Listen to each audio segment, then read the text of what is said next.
Hello students, drawing theory RBSC channel में आपका एक बार फिर से स्वागत है। इस वीडियो में मैं आपको राजस्थान की मूर्ति कला व मंदिर स्थापत्य की ऐतिहासिक पृष्ठभूमि को पढ़ाऊंगी और समझाऊंगी कि राजस्थान की जो मूर्तियां हैं और जो मंदिर आज हम वर्तमान में देख रहे हैं उनके पीछे उनका क्या क्या इतिहास रहा। तो ऐतिहासिक पृष्ठभूमि पर हम नज़र डालेंगे कि राजस्थान में मूर्तियां और मंदिर स्थापत्य बनने में या उनका विकास होने में धर्म व संस्कृति का सबसे ज़्यादा योगदान रहा। तो राजस्थान में धर्म व संस्कृति के संरक्षण में मंदिर एवं मूर्तिकला का खूब विकास हुआ। अब राजस्थान की मूर्तियां पढ़ेंगे। पहले हम मूर्तियों की चर्चा करेंगे, उसके बाद हम राजस्थान के मंदिरों की और मंदिर से संबंधित मूर्तियों की चर्चा करेंगे।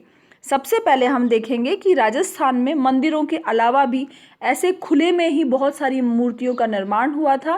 तो उनकी शुरुआत कहाँ से हुई? अब हम मूर्तिकला के इतिहास पर दृष्टि डालेंगे कि राजस्थान में मूर्तिकला के प्राचीनतम उदाहरण, सबसे पुराने उदाहरण आज से 4500 वर्ष पूर्व कालीबंगा क्षेत्र हनुमानगढ़ से प्राप्त हुए हैं। सबसे पहले हमें कालीबंगा जो क्षेत्र है, जो सिंधु घाटी सभ्यता का एक केंद्र माना जाता है, 4500 वर्ष पूर्व इसका समय था। तो कालीबंगा जो हनुमानगढ़ जिले में है, वहाँ से हमें सबसे प्राचीनतम मूर्तियों के उदाहरण वहीं से प्राप्त होते हैं। इसी तरह के उदाहरण उदयपुर के पास आहट से भी कालीबंगा जैसी आकृतियाँ प्राप्त हुई हैं। देखिए स्टूडेंट्स, ये एक मूर्ति की यहाँ पे चित्र दिखाया गया है। इस मूर्ति में एक बैलगाड़ी का दृश्य है, दो बैल है जो एक गाड़ी से जुते हुए हैं, साथ ही एक चालक है, एक व्यक्ति है जो इस बैलगाड़ी को हाँकते हुए यहाँ पे दिखाया गया है। तो यह जो मूर्ति है वो कालीबंगा से प्राप्त हुई है। तो सबसे प्राचीनतम मूर्तियों में इस तरह की यहाँ पे कालीबंगा से बहुत सारी मूर्तियाँ प्राप्त हुई, उनमें से एक ये उदाहरण मैंने आपके लिए प्रस्तुत किया है। और इसी तरह की मूर्तियाँ आहट से भी प्राप्त हुई और बनास नदी घाटी सभ्यता से भी मिट्टी व धातु की छोटी छोटी मूर्तियाँ प्राप्त हुई हैं। अब हम आगे बढ़ेंगे। सिंधु घाटी सभ्यता के बाद हम देखेंगे मौर्य काल, कि मौर्य काल में कौन कौन से स्थान थे और किस किस तरह की मौर्य काल में मूर्तियाँ राजस्थान में बनाई गई। तो मौर्यकालीन मूर्तियों में हम देखेंगे कि टोंक जिले से कई मृण मूर्तियाँ एवं मुद्राएं प्राप्त हुई है, जिनमें मातृ देवी, शिव पार्वती एवं खिलौनों की मूर्तियाँ अति सुंदर है। इन मूर्ति शिल्पों की वेशभूषा, आभूषण आदि कलात्मक विशिष्टताओं के साथ बनाए गए हैं। तो मौर्य काल का एक महत्वपूर्ण कला केंद्र है जहाँ से मौर्यकालीन मूर्तियाँ मिली है, उस स्थान का नाम है टोंक। तो टोंक जिले में हमें मृण मूर्तियाँ मिली है, मिट्टी की मूर्तियाँ मिली है और मुद्राएं मिली है। मुद्राओं का अर्थ होता है सिक्के, जिन्हें हम रुपए के रूप में देखते हैं। तो प्राचीन समय में जो सिक्के बनते थे वो मिट्टी के भी बनते थे और धातु के भी बनते थे। तो मौर्य काल से टोंक से जो मृण मूर्तियाँ और मुद्राएं प्राप्त हुई हैं वो मिट्टी की प्राप्त हुई हैं। और ये जो मुद्राएं हैं या मूर्तियाँ हैं उनके ऊपर मातृ देवी की चित्र अंकित है, शिव पार्वती अंकित है, साथ ही साथ खिलौनों की मूर्तियाँ भी बहुत ही सुंदर मिली हैं। और ये जो मूर्तियाँ बनी हैं, मूर्तियों की वेशभूषा, जो वस्त्र बनाए गए हैं, आभूषण बनाए गए हैं, वो बहुत ही कलात्मक बनाए गए हैं। आगे बढ़ेंगे हम शुंग काल पे, कि मौर्य काल के बाद इतिहास को जब हम देखते हैं तो शुंग काल का समय आता है। तो राजस्थान में शुंगकालीन मूर्तिकला के प्रमुख क्षेत्रों में मध्यमिका, रंगमहल, नोहर, नांद, मालव नगर, विराटनगर, लालसोट, सांभर, भांडपुरा नगर, टोंक, पीरनगर, अधापुरा आदि स्थान है। यहाँ से महात्मा बुद्ध, महावीर स्वामी, कृष्ण वासुदेव, वसुंधरा, पशु पक्षी, जीव जंतुओं, फूल पत्तियों आदि की मूर्तियाँ प्राप्त हुई हैं। तो स्टूडेंट्स, इस तरीके से हम समझेंगे कि मौर्य काल में हमने टोंक को देखा कि टोंक में हमें मौर्य काल में राजस्थान में मूर्तियाँ हमें प्राप्त हुई। उसी के बाद अब जब हम शुंग काल में आएंगे तो शुंग काल में यहाँ बहुत सारे कला केंद्र हैं। मध्यमिका है, नगर है, नांद है, मालव नगर है, नौ है, विराटनगर, लालसोट, सांबर, भांडपुरा, पीरनगर, अधापुरा, इतने सारे स्थान हैं जहाँ से शुंगकालीन मूर्तियाँ प्राप्त हुई हैं। और यहाँ से जो मूर्तियाँ प्राप्त हुई है वो महात्मा बुद्ध की है, महावीर स्वामी की है, कृष्ण वासुदेव, वसुंधरा, पशु पक्षी, अर्थात यहाँ पे हिंदू धर्म, जैन धर्म और बौद्ध धर्म, तीनों धर्मों से संबंधित, साथ ही साथ लोक कला से प्रभावित होते हुए तरह तरह की खिलौने, मूर्तियां जिसमें पशु पक्षी, जीव जंतु, फूल पत्ते इत्यादि की मूर्तियां भी प्राप्त हुई हैं। अब जो शुंग काल के जो प्रमुख केंद्र हैं उनकी यहाँ पे वर्णन किया गया है। मुख्य जो महत्वपूर्ण जो केंद्र हैं उसमें से देखते हैं मध्यमिका। ये जो मध्यमिका है वो चित्तौड़गढ़ जिले में आती है। चित्तौड़गढ़ से प्राप्त मूर्तियां बौद्ध व वैष्णव धर्म की हैं। मध्यमिका से जो मूर्तियां प्राप्त हुई है वो भगवान बुद्ध और भगवान विष्णु से संबंधित ये मूर्तियां प्राप्त हुई हैं। इसी तरीके से जो रंग महल है वो हनुमानगढ़ जिले में है। यहाँ से एक मुखी शिवलिंग, पशु, बेल बूटे, स्त्री पुरुषों की विभिन्न आकृतियां प्राप्त हुई हैं। तो अब हम जैसा देख रहे हैं कि शुंग काल के प्रमुख केंद्र जो हैं ये इतने महत्वपूर्ण है, इनकी अलग अलग मूर्तियों का भी यहाँ पे वर्णन किया गया है। फिर अब हम आएंगे नोह। नोह भरतपुर में है। यहाँ से मूर्तियां यक्ष यक्षी की प्रतिमाएं, चतुर्भुज विशाल प्रतिमा प्राप्त हुई है। नोह से शुंग काल में यक्ष यक्षी की प्रतिमाएं, चतुर्भुज विशाल प्रतिमाएं भी प्राप्त हुई हैं। नांद जो अजमेर जिले में है वहाँ से शिवलिंग की प्रतिमा प्राप्त हुई है, जिसके अधोभाग में अर्थात आगे के भाग में वैष्णव देव परिवार का अंकन किया गया है। अब हम आगे बढ़ेंगे कुषाण काल की तरफ। अभी हमने राजस्थान में सिंधु घाटी सभ्यता, मौर्य काल और शुंग काल तक हमने उसकी पृष्ठभूमि को समझा कि यहाँ पे किन किन चरणों से कैसी कैसी मूर्तियाँ बनने लगी थी, मूर्तियों की शुरुआत होने लगी थी। अब हम समझेंगे कुषाण काल को। तो कुषाण काल में भरतपुर से बुद्ध व बोधिसत्व की प्रतिमाएं प्राप्त हुई हैं। तो कुषाण काल का महत्वपूर्ण जो केंद्र है वो भरतपुर है। अब हम आते हैं गुप्त काल। गुप्त काल जैसा कि आपको पता है यह जो समय है, इस समय पूरे भारत में ही मूर्तिकला बहुत अच्छे से विकसित हुई। मूर्तिकला का स्वर्ण काल कहा जाता है। इसीलिए इसी क्रम में राजस्थान में भी गुप्त काल में बहुत सुंदर मूर्तियों का निर्माण हुआ और इसीलिए गुप्त काल को मूर्तिकला का स्वर्ण काल कहा जाता है। इस समय में राजस्थान में सबसे सुंदर मूर्तियों का निर्माण हुआ। इस काल के प्रमुख कला केंद्रों में रंग महल, भरतपुर, विराटनगर, कल्याणपुर, डूंगरपुर, रेड आदि हैं। तो विद्यार्थियों हम समझेंगे कि बहुत सारे जो कला केंद्र हैं वो शुंग काल में भी वहाँ पे मूर्तियों का निर्माण हुआ और गुप्त काल में भी हुआ। तो इस तरीके से एक ही वह स्थान था जहाँ पर बहुत समय तक शुंग काल में भी शुरुआत में भी वहाँ पे मूर्तियाँ बनी और जब गुप्त काल का वहाँ पे शासन आया तो गुप्त काल के समय में भी वहाँ के जो राजा महाराजा थे, वहाँ के जो सेठ साहूकार थे, उनके संरक्षण में गुप्त काल में भी उन्हीं स्थानों पर मूर्तियों का निर्माण होता रहा। तो गुप्तकालीन प्रमुख केंद्रों में है रंग महल, भरतपुर, विराटनगर, कल्याणपुर, डूंगरपुर, रेंड आदि। यहाँ से शिव, विष्णु, यक्ष की प्रतिमाएं प्राप्त हुई हैं। डूंगरपुर संग्रहालय में गुप्त काल की प्रतिमाओं को संग्रहित किया गया है। डूंगरपुर में एक म्यूजियम है, संग्रहालय है, वहाँ पे गुप्तकालीन मूर्तियों को संग्रहित किया गया है। साथ ही साथ राष्ट्रीय संग्रहालय दिल्ली में भी गुप्तकालीन मूर्तियां देखी जा सकती हैं। डूंगरपुर में तो गुप्तकालीन मूर्तियों का संग्रहालय है ही, साथ ही दिल्ली का जो राष्ट्रीय संग्रहालय है वहाँ पे भी आप गुप्तकालीन राजस्थानी मूर्तियों को देख सकते हैं। अब हम आएंगे मध्यकालीन मूर्तिकला के केंद्र कि अभी तक हमने गुप्त काल तक पढ़ा। गुप्त काल के बाद समय आता है मध्यकाल। तो मध्यकाल में वह कौन कौन से स्थान थे, वह कौन कौन से केंद्र थे जहाँ पर मूर्तियों का निर्माण हुआ। तो आभानेरी, आबू, अटरू, किराड़ू, बाड़ोली, ओसियां, नागदा, चित्तौड़गढ़ एवं सीकर इत्यादि। तो ये महत्वपूर्ण केंद्र हैं जहाँ पर मध्यकालीन मूर्तियों कला का विकास हुआ।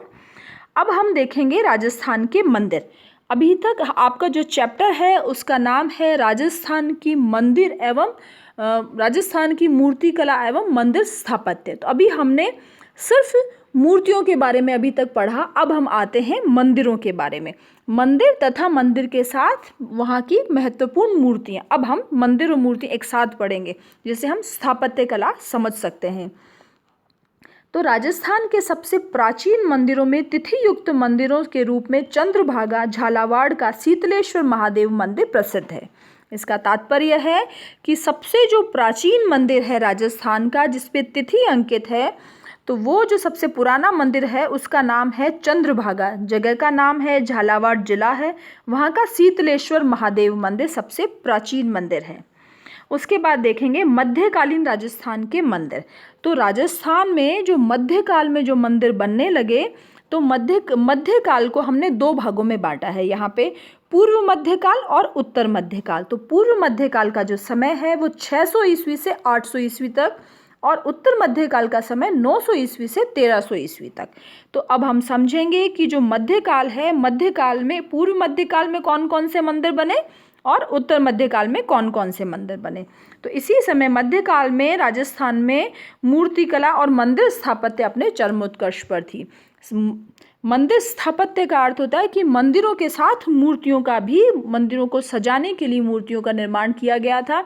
तो मंदिर और मूर्ति जो वास्तुकला का जो निर्माण है, उसी को एक कंप्लीट शब्द में हम स्थापत्य कह सकते हैं। अब हम आगे बढ़ेंगे।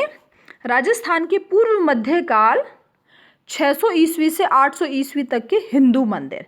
अब यहाँ पे जो मंदिर बने वो सिर्फ हिंदू धर्म के नहीं बने, साथ में जैन धर्म के भी बने, बौद्ध धर्म के भी कुछ स्थानों से हमें अवशेष प्राप्त होते हैं। तो अब हम सबसे पहले पूर्व मध्यकाल, जिसका समय 600 ईस्वी से 800 ईस्वी है, वहाँ के हिंदू मंदिरों पे छोटी सी चर्चा करेंगे। सबसे पहले हम देखेंगे इस समय में पूर्व मध्यकाल में आभानेरी, जिला दौसा का हर्षद माता का मंदिर बहुत ही प्रसिद्ध मंदिर है, जो राजस्थान के पूर्व मध्यकाल में बनाया गया था। तो ये हर्षद माता का मंदिर है, इसका चित्र यहाँ पे दिखाया गया है। तो आप देखिए 600 ईस्वी से 800 ईस्वी के मध्य पूर्व मध्यकाल में बना हुआ इतना खूबसूरत मंदिर है, जिसकी आप देख के बहुत ही आपको खुशी की अनुभूति होगी कि हमारे जो मूर्तिकार थे या जो वास्तुकार थे, इतने पुराने समय में भी राजस्थान के जो कलाकार थे वो कितने उच्च श्रेणी के कलाकार थे, जो इतना उत्कृष्ट मूर्तियां और मंदिरों का निर्माण करते थे। अब हम एक दूसरा मंदिर है जो पूर्व मध्यकालीन मंदिर है, उसका नाम देखेंगे, वह है अटरू।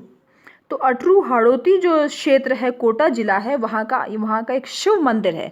तो यहाँ से प्राप्त पार्वती की मूर्ति प्रसिद्ध है। तो अटरू है वो भी पूर्व मध्यकालीन एक मंदिर है। यह मंदिर शिव को समर्पित है और यहाँ से पार्वती की मूर्ति प्राप्त हुई है, जो बहुत ही प्रसिद्ध है। अब हम देखेंगे पूर्व मध्यकाल में जैन धर्म के कौन कौन से मंदिर बने और कहाँ कहाँ से बने, और वहाँ से प्राप्त मूर्तियाँ भी हमें जैन धर्म से प्राप्त हुई हैं।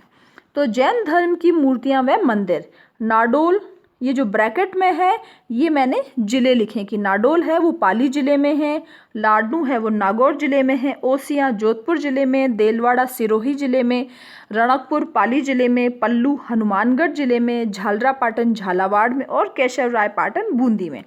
तो ये वह महत्वपूर्ण स्थान है जहाँ पर जैन धर्म से संबंधित पूर्व मध्यकाल में मंदिर और मूर्तियों का निर्माण हुआ। अब हम आगे बढ़ेंगे पूर्व मध्यकालीन मंदिरों निर्माण की शैलियाँ, कि जो पूर्व मध्यकाल था वहाँ पे जो मंदिर बने उनकी शैलियाँ क्या थी, किस किस शैली में यहाँ पे कार्य हुआ। तो पूर्व मध्यकाल में 8वीं शताब्दी में गुर्जर प्रतिहार शैली में मंदिरों का निर्माण हुआ था। अब गुर्जर प्रतिहार शैली है, इस शैली में राजस्थान में मंदिरों का निर्माण हुआ। तो आप देखेंगे यहाँ पे एक मैंने मंदिर का एक जो चित्र है वो यहाँ लगाया है, मूर्ति का चित्र। ये मंदिर है, इसका नाम है सास बहू का मंदिर, जिसे सहस्त्र बाहु मंदिर भी कहा जाता है। ये नागदा में है। नागदा उदयपुर, जो उदयपुर जो जिला है वहाँ का एक महत्वपूर्ण जगह है, स्थान है, जिसका नाम है नागदा। तो नागदा के ये सास बहू मंदिर है। इस मंदिर की मूर्तियों की जो आप बनावट देखेंगे, जालियों की नक्काशी देखिए आप, कितनी खूबसूरती से, कितनी कलात्मकता से मूर्तिकार ने इसको उकेरा है। तो ये जो शैली है इसे कहा जाता है गुर्जर प्रतिहार शैली। तो गुर्जर प्रतिहार शैली है, ये 8वीं शताब्दी में बने हुए या फिर पूर्व मध्यकाल में बने हुए जो मंदिर हैं उनकी शैली कही जाती है। इसी तरीके से अब हम और जो इसी तरह के जो मंदिर हैं जो गुर्जर प्रतिहार शैली में जो बने हैं, जो 8वीं शताब्दी में बने हैं, उनके कुछ उदाहरण मैं और आपके लिए प्रस्तुत कर रही हूँ। नीलकंठेश्वर मंदिर, ये है केकिंद मेड़ता का। सोमेश्वर मंदिर किराड़ू बाड़मेर का। अंबिका माता मंदिर जगत उदयपुर का। और शिव मंदिर बारडोली चित्तौड़गढ़ का। तो विद्यार्थियों, इनके इस वीडियो में या इस भाग में मैंने सिर्फ नाम मेंशन किए हैं, अगले वीडियो में इनको विस्तार से समझाया जाएगा। अब हम देखेंगे पूर्व मध्यकालीन मंदिरों को हमने समझा और पढ़ा। अब हम आते हैं उत्तर मध्यकालीन राजस्थान के मंदिर कि 9वीं से लेके 12वीं 13वीं शताब्दी तक जिन मंदिरों का निर्माण हुआ उनका जो समय उत्तर मध्यकालीन रहा वह मंदिर कौन कौन से हैं। तो ये मंदिर है वो मारू गुर्जर शैली के उदाहरण हैं। इससे पहले हमने जो पूर्व मध्यकालीन मंदिर पढ़े वो थे गुर्जर प्रतिहार शैली, और अब जो उत्तर मध्यकालीन राजस्थान के मंदिर हैं उन मंदिरों की शैली है मारू गुर्जर शैली। इनके उदाहरणों में हम देखेंगे ओसियां का सचिया माता मंदिर, चित्तौड़ का समिधेश्वर मंदिर और उत्तर मध्यकालीन राजस्थान के मंदिरों के उदाहरण हैं। तो स्टूडेंट्स यहाँ पे 2 मंदिरों का मैंने आपके लिए वर्णन लिखा है। इसमें एक तो ओसियां का सचिया माता मंदिर है, ये भी मारू गुर्जर शैली का है, और चित्तौड़ का समिधेश्वर मंदिर ये भी मारू गुर्जर शैली का है। तो हम ये जो चित्तौड़गढ़ का समिधेश्वर मंदिर है उसका हम चित्र देखते हैं। ये जो समिधेश्वर मंदिर है इसको अब जब हम देखेंगे तो देखिए कि मारू गुर्जर शैली में किस तरीके से शिखर के ऊपर शिखर, ये जो शिखर का हिस्सा है इसमें बहुत छोटे छोटे शिखर बनाए गए हैं। ये जो यहाँ पे ऊपर का हिस्सा इस पे भी छोटे छोटे शिखरों का निर्माण करके बहुत ही सुंदर नक्काशी के द्वारा, उत्कृष्ट शैली के द्वारा इन मंदिरों का निर्माण किया गया है। तो ये जो चित्तौड़ का समिधेश्वर मंदिर है मारू गुर्जर शैली का है और इसका समय है उत्तर मध्यकालीन समय।